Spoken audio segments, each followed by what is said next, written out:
Hi hello friends, எல்லாருக்கும் வணக்கம். இன்றைக்கி வீடியோவில் நீங்கள் தம்ப்நெயிலில் பார்த்த மாதிரி மசாலா ப்ரான்ஸ் எப்படி பண்ணுறது அப்படின்றத நான் உங்களுக்கு இந்த வீடியோ மூலமாக காட்ட போகிறேன். நீங்கள் ஒரு நான்வெஜ் லவர் இல்லை பிகினராக இருந்தால் கண்டிப்பாக இந்த ரெசிபி உங்களுக்கு ரொம்பவே யூஸ்ஃபுல்லாக இருக்கும்.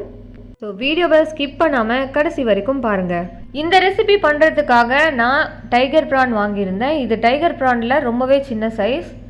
இப்போ இந்த ப்ரானை நல்லா க்ளீன் பண்ணிவிட்டு டீவைன் பண்ணிவிட்டு உப்பு மஞ்சத்தூள் எல்லாம் போட்டு க்ளீன் பண்ணி நான் ரெடியாக எடுத்து வச்சுக்கிட்டேன். இப்போ இந்த மசாலா ப்ரானுக்கு தேவையான பொருளெல்லாம் நான் முன்னாடியே ரெடி பண்ணி வச்சுக்கிட்டேன் ஃப்ரெண்ட்ஸ். இங்கே பார்த்தீங்கன்னா கார்லிக்கை நல்லா பொடி பொடியாக சாப் பண்ணி வச்சுக்கிட்டேன். நான் செய்ய போகிற இந்த 3/4 கிலோ ப்ரானுக்கு நான் 1.5 வெங்காயம் 1 பாதியமாக மிக்சியில் அரைச்சி எடுத்து வச்சுருக்கேன். தக்காளி ஒரு பெரிய தக்காளியை கட் பண்ணி வச்சுருக்கேன். அப்புறம் பெப்பர் பவுடர், கொரியாண்டர், கருவேப்பிலை, ஃப்ரெஷ்ஷாக அரைச்ச இஞ்சி பூண்டு.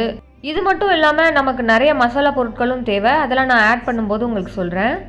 இப்போ நான் இந்த ப்ரான் மசாலா பண்ணுறதுக்காக ஒரு அடிகனமான இரும்பு பாத்திரம் வச்சுக்கிட்டேன் ஃப்ரெண்ட்ஸ். இந்த நான்வெஜ் கிரேவிஸ் ட்ரையான டைப்ஸில் பண்ணும்போது நீங்கள் இரும்பு கடாய் ப்ரிஃபர் பண்ணுங்கள். இந்த இரும்பு கடாயில் பண்ணும்போது அதோட டேஸ்ட் ரொம்பவே சூப்பராக இருக்கும். நம்ம எதிர்பார்த்த ரிசல்ட்டும் கிடைக்கும். இப்போ நமக்கு எண்ணெய் காஞ்சிருச்சு. நான் இதில் கொஞ்சமாக பிரியாணி இலை, ஒரு 1/2 டீஸ்பூன் சோம்பு ஆட் பண்ணிக்கிறேன். உங்களுக்கு இந்த ஹோல் கரம் மசாலா ஆட் பண்ணுறது பிடிக்கும்னா நீங்கள் நிறைய ஆட் பண்ணிக்கலாம். இப்போ இந்த சோம்பு நல்லா பொரிஞ்சதும் நம்ம 1 பாதியமாக மிக்சியில் கிரைண்ட் பண்ணி வச்சுருக்கிற அந்த வெங்காயத்தை நம்ம இதில் ஆட் பண்ணுறோம். இந்த வெங்காயம் ஃபைனான பேஸ்ட்டாக அரையக்கூடாது ஃப்ரெண்ட்ஸ். இது ஜஸ்ட் நீங்கள் மிக்சியில் பல்ஸ் பண்ணி எடுத்தாலே போதும். வெங்காயத்தை நம்ம இங்கே 1 பாதியமாக அரைச்சி ஆட் பண்ணதுனால அதில் இருக்கிற தண்ணியெல்லாம் வெளியே வந்துட்டுருக்கோம். ஸோ கொஞ்சமாக டைம் ஸ்பெண்ட் பண்ணி இந்த வெங்காயத்தில் இருக்கிற பச்சை வாசனை கம்ப்ளீட்டாக போகிற வரைக்கும் இதை வதக்கிக்கலாம். இந்த வெங்காயம் பச்சை வாசனை போயிட்டு கம்ப்ளீட்டாக வதங்கின இந்த நேரத்தில் நான் சின்னதாக சாப் பண்ணி வச்சுருந்த பூண்டு ஆட் பண்ணிக்கிறேன். ப்ரான் சாப்பிட்டா கேஸ் ஃபார்ம் ஆகும் அப்படின்னு சொல்லுவாங்க. இந்த மாதிரி நம்ம நிறைய பூண்டு ஆட் பண்ணி செய்யும்போது அந்த பிரச்சனை நமக்கு இருக்காது. இப்போ நம்ம ஆட் பண்ண அந்த பூண்டு நல்லா வதங்கிட்ட பிறகு ஒரு பச்சை மிளகாவை நான் குட்டி குட்டியாக சாப் பண்ணி ஆட் பண்ணிக்கிறேன். இது எல்லாமே நல்லா வதங்கின பிறகு நான் எடுத்து வச்சுருந்த அந்த 2 டீஸ்பூன் ஜிஞ்சர் கார்லிக் பேஸ்ட்டை இதோட ஆட் பண்ணிக்கிறேன். இந்த ஜிஞ்சர் கார்லிக் பேஸ்ட்டில் இருக்கிற ரா ஸ்மெல் போகிறதுக்காக நான் கொஞ்சம் நேரம் நல்லா வதக்கிட்டு இருக்கேன். இது இப்படி தான் இருக்குது. இந்த ஸ்டேஜில் நான் கட் பண்ணி வச்சுருந்த அந்த ஒரு தக்காளியை இதில் ஆட் பண்ணிக்கிறேன். இந்த தக்காளி சீக்கிரமாக வதங்கிறதுக்காக ஒரு சின்ன சிட்டிகை மஞ்சத்தூள், 1 டீஸ்பூன் உப்பு, இது ரெண்டுத்தையுமே ஆட் பண்ணியிருக்கேன்.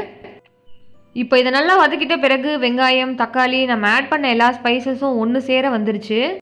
இந்த ஸ்டேஜில் நான் சுத்தமாக க்ளீன் பண்ணி வச்சுருந்த அந்த ப்ரான்ஸை தண்ணியிலேருந்து இருத்து இதில் ஆட் பண்ணிக்கிறேன்.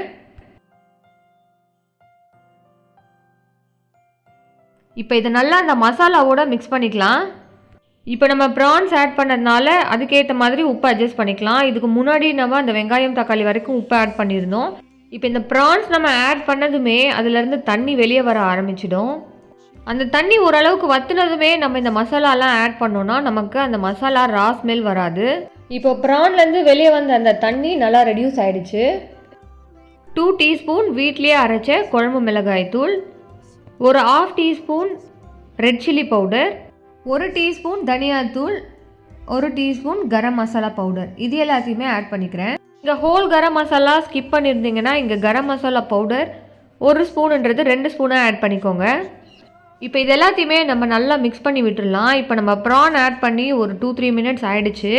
சின்ன ப்ரானாக இருந்தால் 3 to 4 மினிட்ஸில் குக் ஆகிடும் ஃப்ரெண்ட்ஸ். இப்போ நான் எடுத்துருக்கிறது மீடியம் சைஸ் ப்ரான் அப்படின்றதுனால ஒரு 5 to 6 மினிட்ஸ் வரைக்கும் நம்ம குக் பண்ணலாம். அதே நேரத்தில் ப்ரான் ரொம்ப ஓவர் குக் ஆகாமையும் பார்த்துக்கணும். ஓவர் குக் ஆனால் ப்ரான் நமக்கு ரப்பர் மாதிரி ஆகிடும் ஃப்ரெண்ட்ஸ். பார்த்தீங்கன்னா இந்த ப்ரான் மசாலாவுக்கு நான் கொஞ்சம் கூட தண்ணி ஆட் பண்ணலை. அதோட ஓன் ஸ்டாக்லேயே ஒரு 50% குக் ஆகிடுச்சு.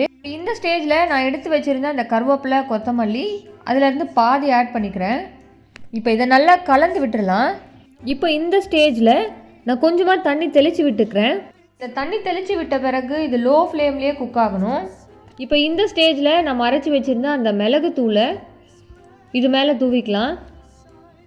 இப்போ அகைன் இதில் நம்ம மீதி எடுத்து வச்சுருந்த அந்த கருவேப்பிலை, கொத்தமல்லி இது ரெண்டுத்தையுமே கார்னிஷ் பண்ணிவிட்டு இப்போ ஹை ஃப்ளேமில் 1 மினிட்க்கு இதை நல்லா சுரண்டி இந்த மசாலா நல்லா செவக்க வர வரைக்கும் இதை வதக்கணும். இப்போ இந்த ப்ரான் கிரேவி எப்படி வந்திருக்குன்னு பாருங்கள் ஃப்ரெண்ட்ஸ். எண்ணெய் கூட பிரிய ஆரம்பிச்சிருக்கு. பார்க்கவே ரொம்ப டெம்ப்டிங்காக இருக்குது. இப்போ நம்ம ஸ்டவ்வை ஆஃப் பண்ணிவிட்டு வேறு பிளேட்டுக்கு ட்ரான்ஸ்ஃபர் பண்ணிக்கலாம். ரொம்பவே டேஸ்டியான ப்ரான் மசாலா ஓவர் குக் ஆகாமல் சூப்பராக ரெடி ஆகிடுச்சு. இந்த ப்ரான் மசாலா சாம்பார் ரசம் எல்லாத்துக்குமே சூப்பரான காம்பினேஷனாக இருக்கும். ஸோ கண்டிப்பாக நீங்களும் உங்கள் வீட்டில் ட்ரை பண்ணுங்கள். இந்த மாதிரி நிறைய சூப்பரான ரெசிபீஸ் நம்ம சேனலில் இருக்குது. அது எல்லாமே நீங்கள் பாருங்கள். உங்களுக்கு பிடிச்சிருந்துச்சுன்னா லைக் ஷேர் அண்ட் சப்ஸ்கிரைப் பண்ணி ஸ்பைஸ் அப் பை ஸ்வாதி சேனலை சப்போர்ட் பண்ணுங்கள். பாய்.